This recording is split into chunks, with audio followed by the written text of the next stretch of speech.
Welcome back students to standard 9th। We are in chapter number 15 probability. हम संभावना chapter में है 9th standard के बच्चों। मैंने पिछला वीडियो जो भेजा था उसमें मैंने इंट्रोडक्टरी पार्ट समझाया था। अभी इंट्रोडक्टरी पार्ट के बाद आज हम इसके प्रैक्टिकल सम्स जो एक्सरसाइज के हैं 15.1 इसके सॉल्व करते हैं। तो एक दो हम सॉल्व करेंगे तो आपको काफ़ी क्लियर हो जाएगा। ये चैप्टर बहुत ही आसान चैप्टर है, बहुत ही इजी चैप्टर है और स्कोरिंग चैप्टर है। तो आइए 15.1 एक्सरसाइज जो है इसकी, जो एक ही एक्सरसाइज इसमें दी गई है, उस एक्सरसाइज के कुछ सम सॉल्व करके दिखाते हैं। जो मैं पहला क्वेश्चन नंबर 1 वो मैं आपको यहाँ पे समझाने की कोशिश कर रहा हूँ। उसको अच्छी तरह से समझिए, अच्छी तरह से देखिए वीडियो को, तो आपको आसानी से समझ में आ जाएगा। संभावना चैप्टर मैंने पहले ही कहा था कि बहुत ही स्कोरिंग चैप्टर है 9th स्टैंडर्ड और 10th स्टैंडर्ड दोनों में। तो उसके मार्क्स आपको 100% मिलने चाहिए और इसको गंवाना नहीं चाहिए। एनीवे, द फर्स्ट क्वेश्चन आपका अगर टेक्स्ट बुक में देखिए तो फर्स्ट क्वेश्चन ऐसा है कि एक बैट्समैन था जिसने 30 बॉल्स का सामना किया। क्रिकेट खेलते हुए 30 बॉल का सामना किया था।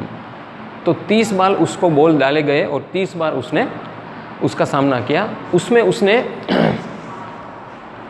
6 बार अपने बैट से बाउंड्री लगाई, मतलब चौका या छक्का मारा था 6 बार। तो हमें पूछा ये गया है कि उसने बाउंड्री नहीं लगाई इन 30 बॉल में, उसकी संभावना कितनी। 6 बार बाउंड्री लगाई वो तो दिया है, बाउंड्री नहीं लगाई है उसकी संभावना ढूंढनी है।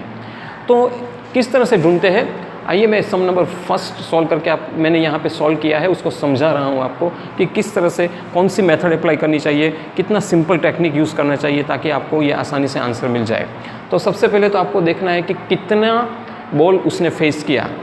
तो क्वेश्चन में ही दिया है कि उसने 30 बॉल्स का सामना किया, मतलब 30 बॉल का सामना किया। तो वो उसका ट्रायल है, टोटल नंबर ऑफ ट्रायल्स, मतलब टोटल नंबर ऑफ ट्रायल्स मतलब 30 बॉल्स, वही उसका ट्रायल, तो वो 30 है।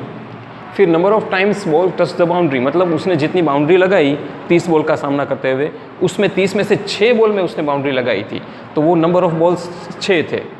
लेकिन बेसिक क्वेश्चन हमारा उसने ये पूछा है कि कितनी बार बाउंड्री लगाई उसकी संभावना नहीं, लेकिन कितनी बार बॉल ने बाउंड्री को टच नहीं किया उनकी संभावना चाहिए।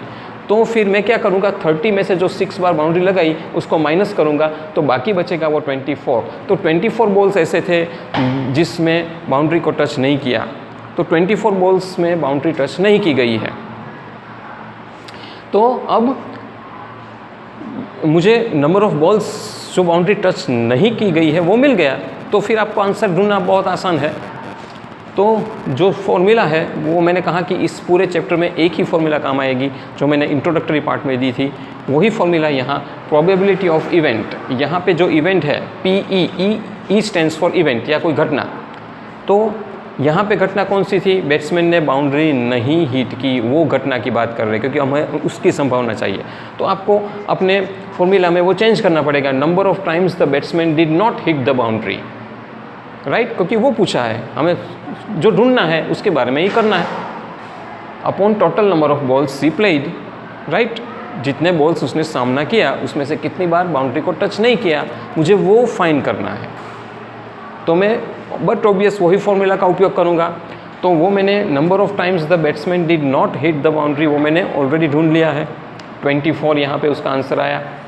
तो वो लिख दीजिए न्यूमरेटर में 24, और कितने बॉल्स का सामना किया है वो भी हमने पहले ही ढूंढ लिया नंबर ऑफ ट्रायल्स में, तो 30 बॉल्स का सामना किया। तो जो प्रोबेबिलिटी हुई वो 24/30, वेरी सिंपल। अब 24/30 वो उसकी संभावना मिल गई, लेकिन आप चाहे तो इसको रिड्यूस फॉर्म में भी लिख सकते हो। तो उसका रिड्यूस फॉर्म हुआ 4/5, क्योंकि ये 6 के टेबल में जाएगा। 6 4 ज़ा 24 एंड 6 5 ज़ा 30।